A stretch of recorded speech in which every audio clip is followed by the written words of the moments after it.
یہ اپنے بھی مانتے ہیں بیگانے بھی مانتے ہیں۔ سچی بات یہ ہے پوری دنیا کے اوپر محمد عربی جیسی نہ صورت کسی کی ہے نہ سیرت کسی کی۔ تو ہمیں چاہیے کہ اپنی اولاد کو حضور کی سیرت کے واقعات بیان کریں۔ وہ ایک کلاس سے استاد صاحب نے سوال کیا کہ آپ بڑے ہو کے کیا بنو گے؟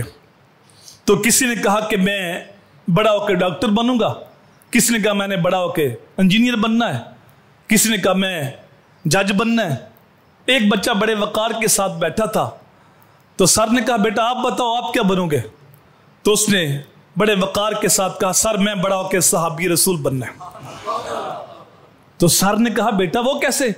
کہا میں جانتا ہوں جس نے حالت ایمان میں حضور کے چہرے کی زیارت کی پھر اس کا خاتمہ ایمان پہ ہوا، اس خوش نصیب وجود کا نام صحابی ہے۔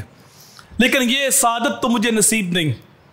میرے اندر جذبہ ایسے پیدا ہوا کہ میری ماں ہر روز سونے سے پہلے مجھے ایک صحابی کا واقعہ سناتی ہے، تو صحابہ کے واقعات سن سن کے میرے دل میں جذبہ پیدا ہو گیا کہ بڑا ہو کے میں بھی صحابی رسول بنوں گا۔ اگر صحابی نہ بن سکا تو صحابی کا عکس تو لازمی بنوں گا، صحابی کا غلام تو لازمی بنوں گا۔